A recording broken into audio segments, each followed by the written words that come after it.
도서관 설치 운영에 대해서 브리핑하도록 하겠습니다. 먼저 보람동 종합복지센터 운영 현황과 기능 보강에 대한 건입니다. 우리 시는 종합복지센터 세 번째 3생활권 보람 종합복지센터가 순조롭게 자리 잡고 있음을 말씀드리겠습니다. 보람 종합복지센터는 보람 초등학교 옆에 총 사업비 429억 원을 도입하여 지은 곳으로서 부지 면적 13,289제곱미터에 연면적 14,931제곱미터, 지하 1층, 지상 3층의 건물입니다. 지난해 7월 우리 시에서 무상양양 받았고 현재 여러 복지기관이 입주하여 활동하고 있습니다. 우리 시는 수요자 중심의 원스톱 복지 서비스를 제공하기 위해서 6개 생활권별로 종합복지센터를 운영하고 있습니다. 1생활권에서는 2015년 건립한 종촌종합복지센터가 개관하여 주민들에게 다양한 복지 서비스를 제공하고 있으며 2생활권에는 2017년 10월부터 새로운 종합복지센터가 문을 열고 여성, 아동, 가족 중심의 전문 서비스를 제공하고 있습니다. 그럼 보람 종합복지센터에 대한 운영 현황을 말씀드리도록 하겠습니다. 보람 종합복지센터에서는 장애인, 청소년, 노인 등에게 맞춤형 복지 서비스를 제공할 수 있게 기관을 배치하였습니다. 일반 시민들이 요리 실습, 체력 단련, 문화생활 등의 활동을 즐길 수 있는 공동 이용 시설도 함께 설치하였습니다. 보람 종합복지센터의 입주 기간과 운영 현황에 대해서 자세히 설명드리도록 하겠습니다.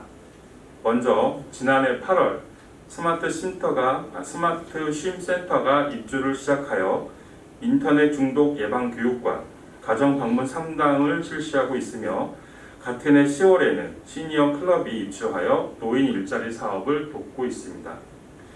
12월에 장애인 주간 보호센터를 개소하였으며 장애인 주간 보호와 재활 서비스를 제공하고 유네스코 세계유산 해석 국제센터도 입주하여 업무를 보고 있습니다. 올해 6월에는 두 개의 종합복지센터에 분산되어 있던 사회서비스원을 통합 배치하여 운영하고 있으며 7월에는 청소년을 위한 공간인 청소년 자율적 공간을 마련하여 창의적이고 문화활동을 지원하고 있습니다. 앞으로 10월에는 장애인들을 위한 장애인 권익 옹호 기관과 점자 도서관이 입주할 예정입니다. 다음은 기능 개선 부분입니다. 우리 시는 올해 말까지 보람 종합복지센터에 복권기금 8억 9천만 원을 투입하여 시액계층을 위한 일자리 공간과 시민들을 위한 문화 휴게 공간을 확충할 계획입니다. 센터 1층에 자원순환 매장을 설치하여 취약계층에게 일자리를 제공하고 요리 실습실, 다목적 체육실, 강의실 등을 공동 이용 시설을 배치하여 시민들이 다양하게 활용할 수 있도록 하겠습니다.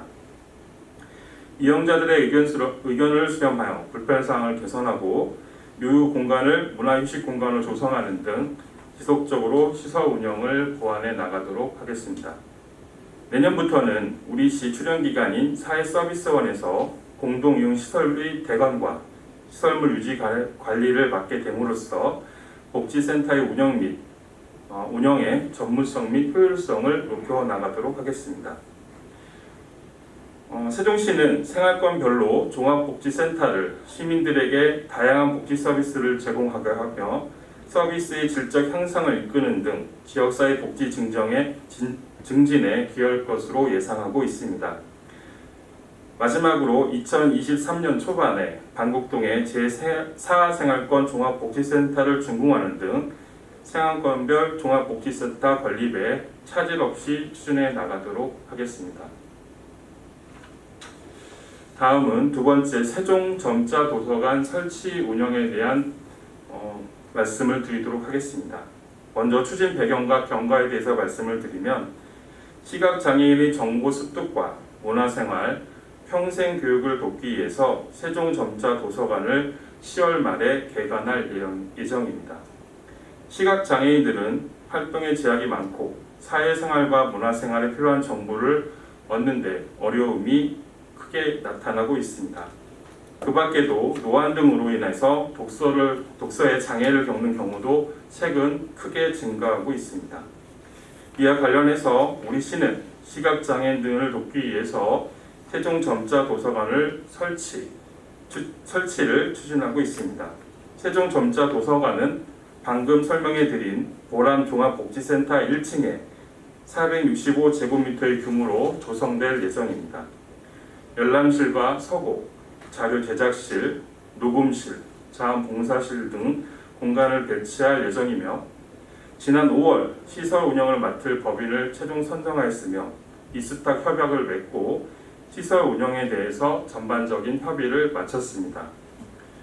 앞으로 점자 도서관용 장비를 구입하고 설치하는 등 제반 준비를 차질 없이 마친 다음에 10월 말 개관할 예정입니다. 점자 도서관은 장애인 복지법 제58조에 따라서 장애인 지역사회 지하시설입니다. 주요 사업으로 점자, 음성 도서 등 시각장애인을 위한 대체 자료 제작과 평생교육 프로그램 운영 등을 맡게 될 예정입니다. 일반 도서와 전문 서적 등의 자료를 점자 도서와 음성 도서로 제작 구입하겠으며 열람 및 대출 서비스를 제공하고 독서 문화 기행 등 체험 프로그램도 추진할 예정입니다.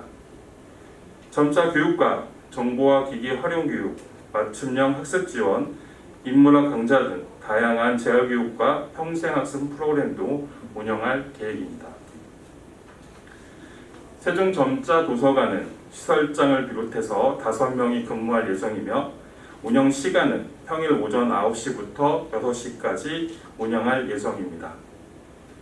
내년에는 홈페이지, 점자 도서관을 위한 홈페이지를 구축하여 장애인들이 가정에서도 다양한 정보를 이용하고 편리하게 대출 서비스를 받을 수 있도록 하겠습니다.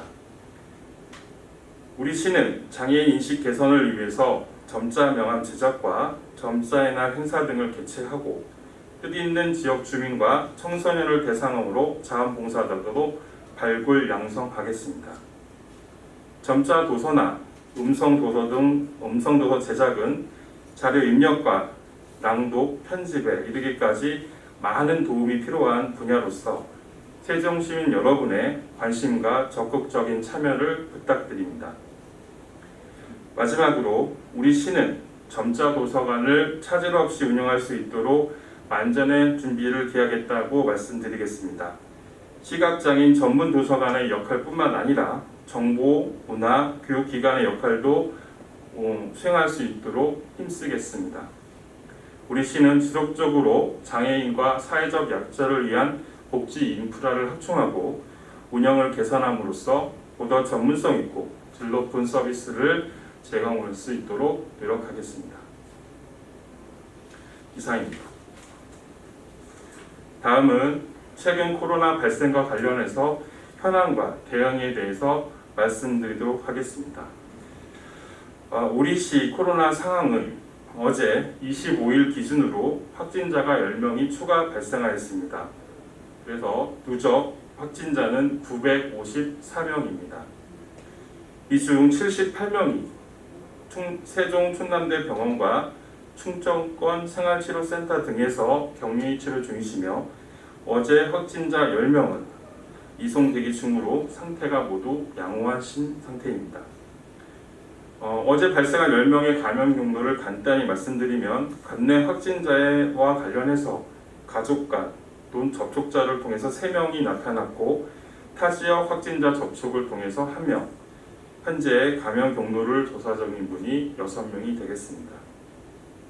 명이 추가 확진되는 등 현재 전이면 소재 제조업체와 관련해서는 우리 시에서 12명의 확진자를 확인하였습니다. 건설 현장 식당 감염의 경우에 지난 10일 타 지역 소재 식당을 방문한 확진자 2명이 처음 발생한 이후에 직장 동료와 가족을 통해서 확산이 이루어졌고 건설 현장 관련 확진자는 총 43명이 되겠습니다.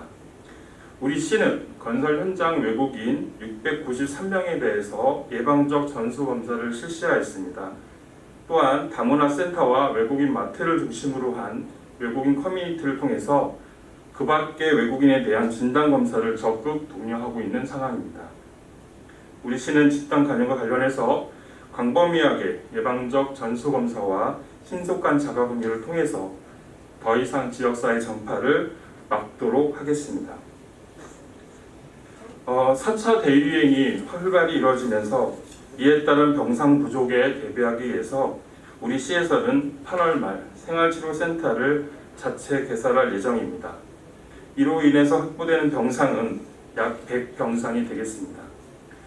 현재 관내에 있는 확진자는 세종 충남대병원과 경증, 무증상자를 치료하는 생활치료센터에 격리 치료 중이십니다.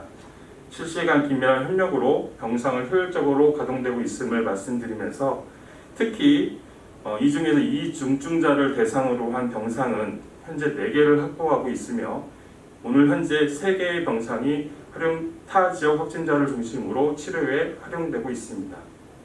중증 또는 준중증 환자의 병상은 중수본과 권역별 병상을 공동으로 활용하고 있기 때문에 이에 대한 우리 시민이 치료받는데 차질 없이 치료를 임할 수 있게 준비하도록 하겠습니다. 마지막 말씀입니다. 시민 여러분께 지금까지 많은 어려움 속에서도 사회적 거리 두기와 방역수칙 준수에 협조해 주신 것에 대해서 이 자리를 빌어 깊이 감사의 말씀을 드립니다.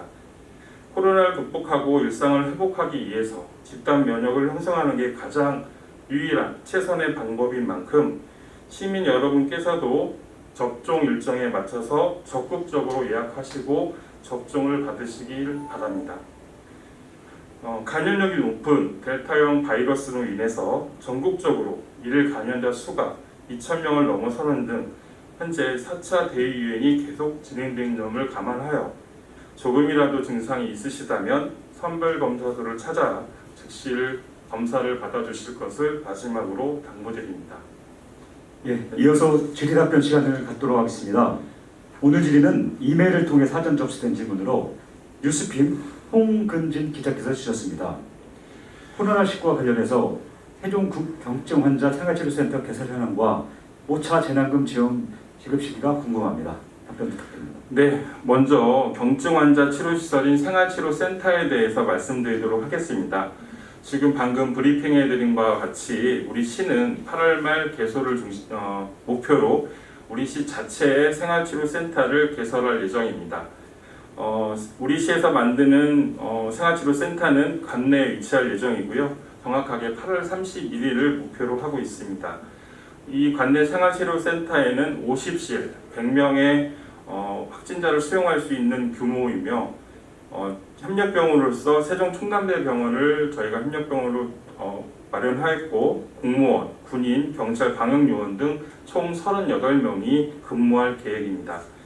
현재까지 그 생활치료센터와 관련해서 상황실, 격리실, 내부 건축공사, 안전성 모니터링 등 차질 없이 준비 중에 있음을 이 자리를 빌어서 말씀드리도록 하겠습니다. 두 번째는 재난지원금 시기에 관한 부분을 지원해 주셨습니다. 국민적 관심사가 높은 제5차 재난지원금인데요. 이 재난지원금이라는 용어 대신에 국민지원금이라는 용어를 쓰고 있습니다. 이 부분에 대해서 다시 한번 말씀드리고 정확한 지급 일자는 아직까지 구체적 지침이 내려오지 않았기 때문에 말씀드리기는 어려운 상황이나 지금 방금 전 정부에서 비상경제중앙대책본부 회의를 통해서 추석 전에 지급하겠다고 말씀이 있으셨습니다. 구체적 지침이 내려오면 이 국민지원금을 차질 없이 지급할 수 있게끔 만전의 준비를 하도록 하겠습니다. 예, 이상으로 정례 브리핑을 마치도록 하겠습니다. 시청해주신 시민 여러분 그리고 언론인 관계 여러분 감사합니다.